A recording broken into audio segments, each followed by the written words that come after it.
축복합니다. 오늘은 종려주일입니다. 종려주일은 어떤 날일까요? 예수님께서 예루살렘에 들어가실 때 많은 사람들이 그 성전에서, 성 앞에서 예수님을 맞아들이면서 종려나무가지를 흔들며 호산나 다윗의 자손이 우리를 구원하소서 소리를 지르면서 이렇게 종려나무가지를 흔들었던 것을 기념하는 주일입니다. 예수님께서 왕이라고 생각했기 때문에 종려나무가지를 흔들면서 왕을 맞아들이듯이 그렇게 종려나무까지 흔들었는데, 사실 종려주일은 예수님께서 십자가의 고난을 향한 발걸음, 마지막 발걸음을 떼는 시간이기도 했습니다. 그래서 전 세계 교회가 이 날을 종려주일로 정하고 다음 주를 부활주일로 정하고 일주일 동안 이 고난주간이라고 정해서 함께 예수님의 십자가 고난을 더욱 깊이 묵상하도록 이렇게 권면하고 있습니다. 특별히 이 고난주간 동안에 우리가 예수님의 십자가의 고난을 깊이 묵상하고 그 고난 속에 담긴 하나님의 사랑을 깨달을 수 있는 그런 귀한 일주일이 되실 수 있기를 주님의 이름으로 축복합니다. 이 고난주간 일주일은 예수님의 사역의, 구원 사역의 클라이막스 같은 시간입니다. 모든 것을 다 쏟아붓는 시간이고 예수님께서 가장 힘든 시간을 보낸 시간이기도 합니다. 그래서 혹시 안 보신 분들은 꼭 보셨으면 좋겠는데요. 더 패션 오브 더 크라이스트라는 영화가 있습니다. 예수님의 순환에 집중해서 이렇게 만들어진 영화인데, 그 영화를 통해서 예수님께서 마지막 일주일을 이렇게 보내셨구나라고 한번 좀 깊은 묵상의 시간을 가져보시면 좋을 것 같습니다. 여러분께서는 혹시 여러분이 사랑하는 누군가가 여러분보다 먼저 돌아가신 경험이 있으십니까? 그분이 아직도 떠오르십니까? 저는 한 20여 년 전에 저보다 먼저 간 친구가 있습니다. 이제 해덕이라는 친구인데, 이제 그 친구가 믿음이 굉장히 좋고 굉장히 성실하고 참 좋은 친구였어요. 어쩌면 제가 목회자의 길을 가게 된 것도 그 친구의 영향이 없다고 말할 수 없습니다. 그 친구가 불의의 상호를 당하고 아주 힘들게 투병생활을 하다가 이제 먼저 죽었는데, 그때 참 많이 하나님을 원망했어요. 참 많이 원망하다가 이렇게 착하고 좋은 아이를 왜 들어가십니까 하면서 그렇게 원망을 하다가, 이제 이 친구가 그렇게 좋은 사람이었는데 그 아이가 주를 위해서 살 수 있었던, 앞으로 살게 될 그것을 제가 조금이라도 따라가면서 그 아이를 대신해서 조금 더 주님을 기쁘시게 하는 삶을 살아보고 싶습니다라는 그때의 결단이 아마 이제 제가 목회자의 길을 가게 만드는 좀 큰 영향을 주었던 것 같습니다. 그래서 그 친구가 마지막 보냈던 그 시간을 생각하고 있으면, 또 특별히 그 시기가 요맘때거든요. 이제 그 어린 나이에 죽고 엄마 아빠보다 먼저 죽었기 때문에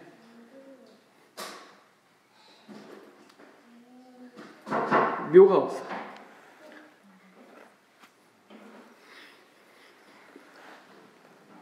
죄송합니다. 그냥 이렇게 그 화장해서 어딘가 모르는 곳에 가서 이렇게 물가에 그냥 확 버리고 그렇게 같이 장례를 마쳤던 기억이 있거든요. 이 시기가 되면 그 친구가 많이 생각이 납니다. 제가 갑자기 너무 이렇게 좀 옛날 생각이 많이 났는데, 여러분께서는 여러분의 사랑하는 누군가가 먼저 이렇게 죽은 경험이 있으십니까? 먼저 돌아가신 그분 생각나십니까? 그분이 돌아가신 시기, 부모님이 될 수도 있고 사랑하는 누군가가 될 수도 있는데, 그분이 돌아가신 그 시기쯤 될 때, 그맘때 여러분은 제가 느끼는 그런 먹먹함이 혹시 있지 않으십니까? 우리가 고인이 된 사람의 그 기일쯤 되면, 그 계절이 되면 그 사람이 생각나고 가슴이 먹먹하고 그런 좀 아픈 감정들이 올라오는 것 같습니다. 그러면서 문득 이런 생각이 들었습니다. 나는 예수님께서 고난 당하신 이 시기에, 나를 위해서 죽으신 예수님께서 죽으신 이 시기에 어떤 마음, 어떤 자세로 살아가고 있는가? 여러분께서도 이 시기를 어떻게 보내고 계시는지 한번 돌아보셨으면 좋겠습니다. 오늘 본문 말씀은 베드로의 신앙 고백과 더불어서 최고의 신앙 고백 중 하나로 뽑는 의심 많은 도마의 신앙 고백입니다. 이 이야기의 전으로 살짝 돌아가면 제자들이 막 분주해지고 제자들이 막 흥분해 있었습니다. 왜 그들이 그렇게 흥분했냐면 예수님이 살아나셨다는 거예요. 우리 예수님을 봤다는 거예요. 그분이 우리에게 찾아오셨다는 거예요. 막 그렇게 들떠있고 흥분해 있는 그 제자들을 도마가 만났습니다. 안타깝게도 도마는 그 만남의 자리에 없었던 거죠. 그래서 도마가 그 제자들을 만나고서 도대체 왜 이렇게 즐거워합니까? 제자들의 이야기를 듣고 나서 도마는 의심이 생겼습니다. 당신들이 그렇게 들떠있고 그렇게 흥분해 있는데, 그렇게 좋아하고 있는데, 나는 내 손가락으로 그 옆구리에 손을 찔러보기 전까지, 내가 그 못 박힌 손을 만져보기 전까지는 나는 믿을 수 없다. 이게 도마의 입장이었습니다. 굉장히 논리적인 사람이었나 봐요. 불가능하다고 생각했었나 봐요.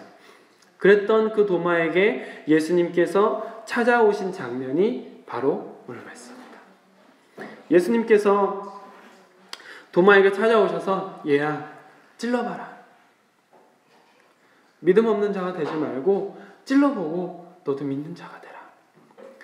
그렇게까지 예수님께서 찾아오셔서 그 믿음 없는 자에게, 그렇게 강팍해진 마음에게 찾아오셔서 너 찔러보고서라도, 이 상처에 손가락을 넣어보고서라도 믿는 자가 되어야 되지 않겠니? 라고 이렇게 찾아오신 장면이 오늘 본문 말씀입니다. 그때 도마가 이렇게 고백하죠. 도마가 대답하여 이르되 나의 주님이시요 나의 하나님이시니이다. 주님이라는 말은 무슨 말입니까? 주종의 관계입니다.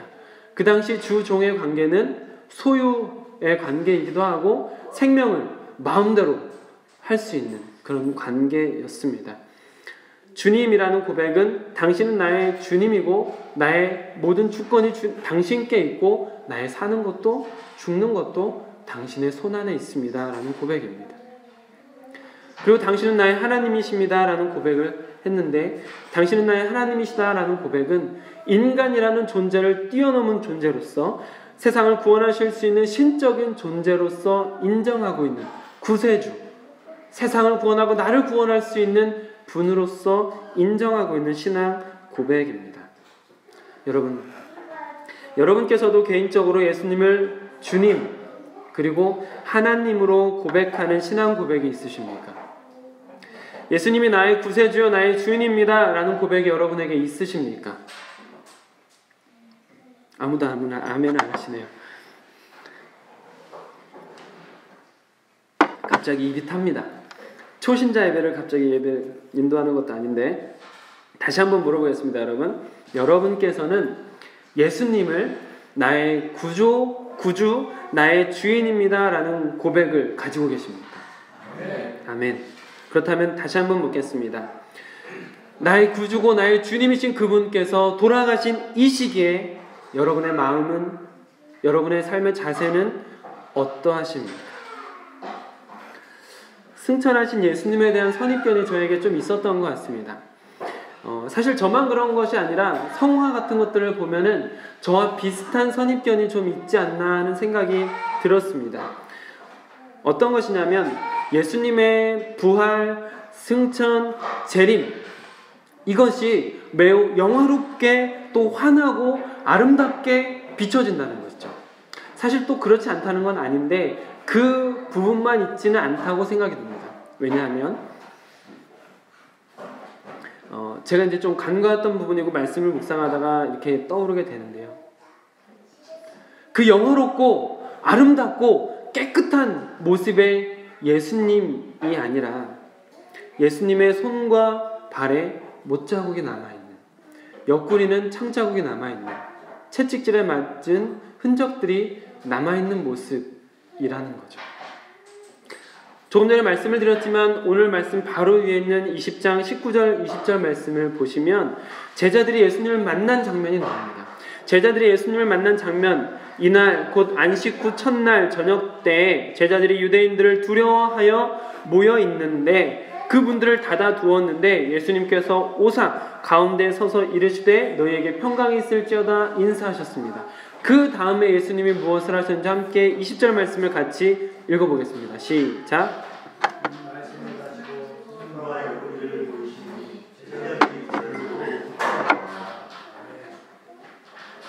예수님께서 제자들을 만나고 무엇을 보여주셨죠? 손과 옆구리. 왜요? 그 손에, 그 옆구리에 상처가 있기 때문이었습니다. 그리고 오늘 도마에게 나타나신 예수님께서도 똑같이 합니다. 똑같이 어떻게 합니까? 도마에게 나타나서 너 내 옆구리에 손 집어넣어 보고 내 손을 만져보고 믿는 자가 되라. 그럼 여러분, 예수님은 부활하신 다음에 상처가 싹 없어지고 뽀얀 얼굴로 돌아갔습니까? 아니면 여전히 상처를 가지고 계십니까? 어려우세요? 상처를 가지고 계시는 거죠. 못 바뀐 상처, 옆구리의 상처만 있을까요? 우리가 부활하신 예수님 하면 인간과 다른 영화로운 존재로 생각하기 쉬운데, 근데 예수님께서는 부활하신 후에도 그 손의 상처, 그 옆구리 상처는 아직 있었다. 머리에 찔렸던 가시관, 채찍질 받았던 그 몸의 상처들이 그대로 남아있었다는 겁니다. 그리고 예수님께서는 그 모습 그대로 승천하셨습니다. 그리고 예수님은 그 모습 그대로 하늘에 계십니다. 예수님께는 그렇게 부활해서 영화로운 모습으로 변형되었지만, 하늘나라에 먼저 올라가셨지만 여전히 그 상처들, 그 흔적들이, 그 십자가의 흔적이 남아있는 채로 계시다라는 것이죠. 그래서 여러분, 우리가 나중에 천국에 가게 되면, 우리가 나중에 천국에 가서 주님을 만나게 되면 그곳에서 우리는 못자국난 손을 만지게 될 겁니다. 상처난 얼굴, 채찍질에 상처난 몸, 그때 우리가 만지고 보게 될 것입니다. 여러분, 이 모습이 좀 잔인하게 느껴지십니까? 그 못 박힌 손으로 우리의 눈물을 닦아주시는 것이 잔인하게 느껴지십니까? 제가 그 못 박힌 손을 본다면, 그 손으로 나를 만져주시고 주님께서 우리에게 찾아오신다면, 그 부활하신 주님이, 그곳에 계신 주님이 나에게 달려오실 때 여전히 상처가 남아있다면, 저는 그 주님을 뵐 때 기쁨과 감사, 감격보다 슬픔이, 괴로움이 먼저 찾아올 것 같습니다. 구원받을 만한 자격이 저는 아무리 생각해도 없습니다. 저에게는 1%의 자격도 없습니다. 구원받을 만한 여지가 아무것도 없는 것 같습니다. 여전히 죄악 가운데 있고요. 여전히 제 안에 너무나 수많은 죄에 대한 모습들이 계속해서 나타나고 있습니다. 너무나 보잘것없고 쓸모없는 존재라는 것이 날마다 느껴집니다. 그런데 이런 사람을 위해서 하나님께서 그렇게 많은 상처를 가지고 죽으셨다는 것이 저는 도저히 감당이 될 수 없을 것 같습니다. 그래서 그날 우리가 주님 앞에 가서 주님을 본다면 이루 말할 수 없는 감격과 함께 멈출 수 없는 눈물이 우리에게 찾아오지 않을까 하는 생각이 많이 들었습니다. 여러분, 여러분께서 십자가와 상관이 없는 분이라면 모르겠지만, 십자가와 전혀 상관이 없는 분이라면 모르겠지만, 십자가가 나에게 장식품이나 부적 이상이라면, 십자가가 나에게 장식품이나 부적 이상이라면, 나 때문에 죽으신 것을 믿는다면 예수님께서 고난당하시고 죽으신 이 시기를 그냥 아무렇게나 보낼 수 있을까요? 예수님의 고난을 진심으로 믿는다면 세상으로 말하자면 예수님의 기일 아니겠습니까? 이때 예수님께서 죽으신 이때에 보통 사람들과 똑같이 유흥을 즐기며 평범하게 사실 수 있으시겠습니까? 나 때문에 죽으신 것을 사실로 믿으신다면 모른 채 하실 수 있겠습니까? 이 시기를 아무렇지 않게 그냥 지나갈 수 있겠습니까? 그러나 지금 이 시대에 수많은 자칭 그리스도인들이라는 분이 보통 사람들과 똑같이 예수 그리스도의 죽음을 잊은 채 사순절, 심지어 고난주간에도 유흥과 쾌락을 즐기며 평범하게 살아갑니다. 그 예수님께서는 우리를 구원하시려고 이 땅에 내려오셔서 수많은 상처들을 가지고 아직도 그 상처 속에서 우리를 바라보고 계시는데, 이 땅에 있는 우리는 편하게 살면서 모든 것을 잊고 살아가는 것은 아닌가 하는 걱정이 됩니다. 물론 감상적인 신앙에 빠져서 사는 것도 주의해야 되겠죠. 그러나 우리가 예수님께서 우리를 위해서 십자가를 지신 것이 사실이라면 그것을 진심으로 받아들인다면 나는 그럼 주를 위해서 어떻게 살아가야 될 것인가? 나는 주를 위해서 어떤 삶을 살아야 될 것인가? 우리는 생각해 볼 필요가 있지 않을까요? 예수님께서 제자들에게 나타나셔서 예수님의 모습을 보이셨다라고 여러분들에게 말씀을 드렸습니다. 그리고 아까 우리가 20절에서 읽은 것처럼 예수님께서는 제자들에게 자신의 손에 있는 못자국을, 옆구리에 있는 창자국을 보여주셨습니다.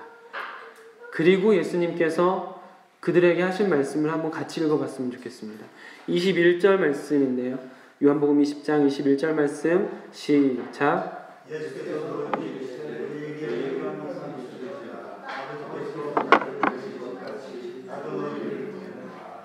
아멘. 예수님께서는요, 말씀드렸던 것처럼 부활하신 후에 제자들에게 끊임없이 반복되는 모습을 보여주시는데 자신의 상처를 보여주는 것입니다. 너희들을 위해서 내가 이렇게 상처받았다 라고 하면서 이 손에 있는 또 몸에 있는 상처를 계속해서 보여주신 것이죠.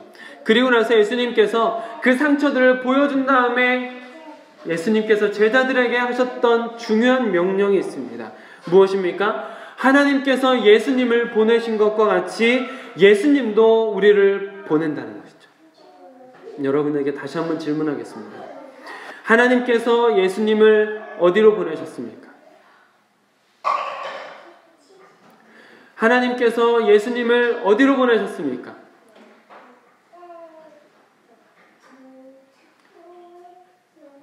하나님께서 예수님을 십자가로 보냈습니다.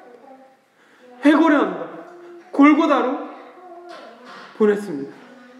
하나님께서 예수님을 십자가로 집어던지셨습니다. 그 예수님께서 우리에게 말씀하십니다. 아버지께서 나를 보낸 것처럼 나도 너희를 보낸다. 그러면 우리를 어디로 보내시는 거겠습니까? 예수님도 역시 우리를 십자가로 보내고 있습니다. 해골의 언덕, 고난의 언덕, 죽음의 언덕, 골고다 십자가로 예수님께서 우리를 보내고 있다는 것입니다. 우리는 이 명령을 너무 간과하고 있는 거 아닙니까? 물론 이 상처가 내가 잘못해서 당하는 그런 상처는 아닙니다. 남을 위한 상처고 그 골고다에서 그 해골의 언덕에서 내가 속으로 사그러뜨렸던 상처입니다. 주님께서는 자신이 가지고 있는 이 상처의 흔적, 이 흔적 너희도 있어야 된다. 내가 십자가에 못 박힌 것처럼, 내가 옆구리에 찔린 것처럼 너희도 십자가로 가서 너희도 이런 흔적들이 있어야 된다라고 보내시는데, 그 흔적은 내가 잘못해서 받는 고난이 아니라 내가 남 때문에 당하는 고난이에요. 내가 남 때문에 마음속에 사그러뜨렸던 상처라는 것이죠. 남을 살리기 위해서 내가 죽었던 상처이고, 내가 피할 수도 있는데, 얼마든지 피할 수 있는데 피하지 않고 남을 구원하기 위해서 받게 되는 상처들이라는 것입니다. 그 십자가로 예수님께서 우리를 보내시는 것입니다. 제자들도 이 흔적 다 갖고 있었잖아요. 우리가 잘 알고 있는 것처럼 사도행전에서 제자들이 살아가면서 수많은 고난을 당합니다. 그들의 사역 속에서 수많은 제지를 당하고 수많은 고통을 당합니다. 근데 그럴 때마다 그들이 기뻐합니다. 왜 기뻐합니까? 주님, 우리가 주님 앞에 주님 때문에, 주님의 이름 때문에 고난당하는 사람으로 합당하게 여김을 받고 있군요. 내가 주님 때문에 지금 고난을 당하고 있는 거 맞군요. 그 마음 때문에 기뻐했다는 것이죠. 예수님의 당한 상처가 내 안에 생겨나고 있는 것이 감사로 여겨졌다는 것이죠. 제자들의 걸음이 그랬습니다.